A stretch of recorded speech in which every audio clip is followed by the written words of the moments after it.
So what happens when a company hits some serious economic turbulence? What do its leaders actually say to Wall Street when the pressure is on? We've got a peek inside a really high-stakes earnings call, and we're going to break down exactly how they plan to navigate a super tricky market. Let's dive in. And that's really the big question, right? When the wind is not at your back, how do you convince some of the smartest people in finance that you've still got a solid plan? This isn't just about survival. It's about showing you can still win. This is a masterclass in high-stakes communication.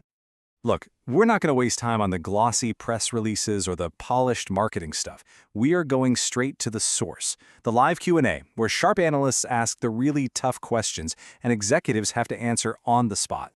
So here's how we're going to break it all down. First, we'll look at the big economic picture. Then, we'll dig into their long-term growth plan. After that, it's all about the numbers and their financial forecast, how they're adapting to the market right now, and finally, we'll pull it all together.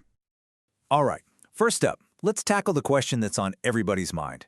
Just how bad are things out there, really? And more importantly, are they getting any better? So an analyst from JP Morgan kicks things off.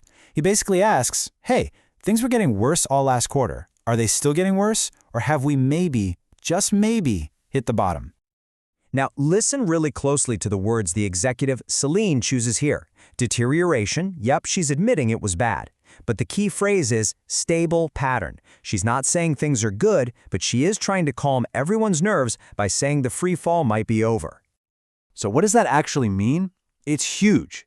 It means their entire financial plan is built on the idea that things are going to stay this sluggish for a while. They are not betting on some magical, quick recovery. They're hunkering down for this new reality. Okay, so knowing the market is in a tough spot, the company is making a big pivot.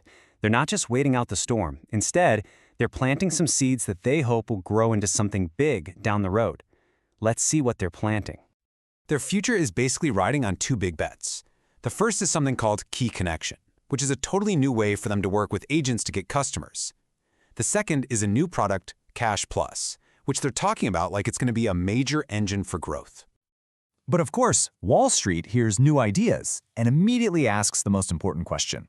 That's great, but when does it actually make us money? When are we going to see this show up on the bottom line? And boom, here it is, the moment of truth.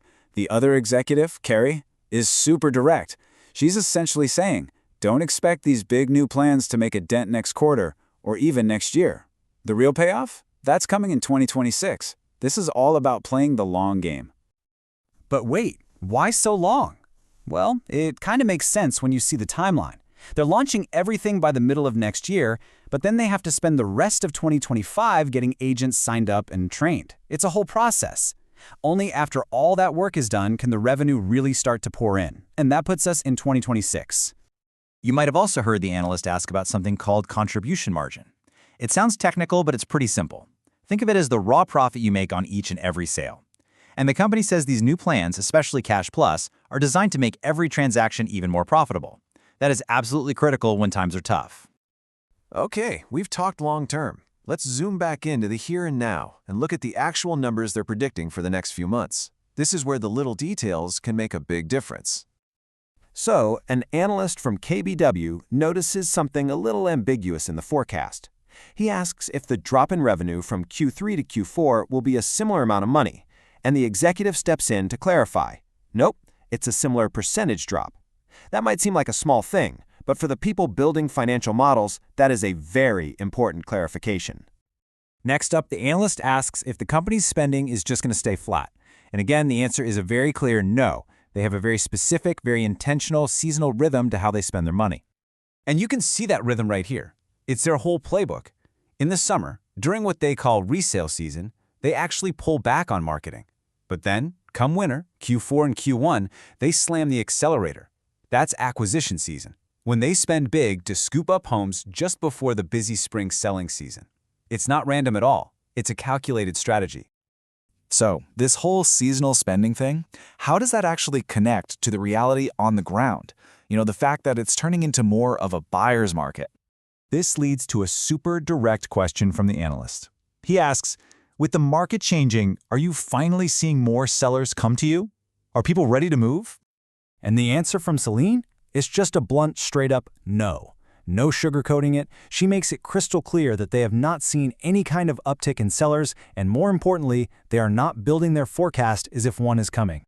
And that no tells you everything about their strategy. They are not sitting around waiting for the phone to ring. They're using that big marketing push in the winter to go out and actively find and acquire homes, taking advantage of a time when most of their competition is hibernating. It's proactive, not reactive. Okay, let's step back and pull all of these different threads together.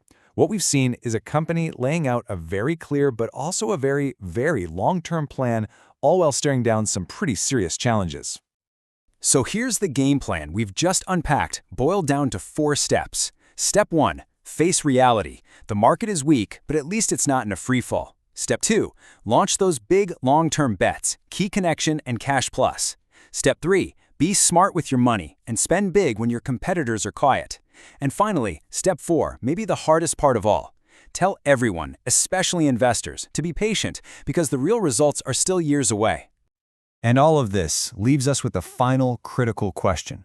The company has a plan. It makes sense. They've been transparent about it, and it's built for the long haul. But in a market that moves this fast, in a world this volatile, is a payoff that's all the way out in 2026 just too far away? That's the billion-dollar question that investors now have to figure out.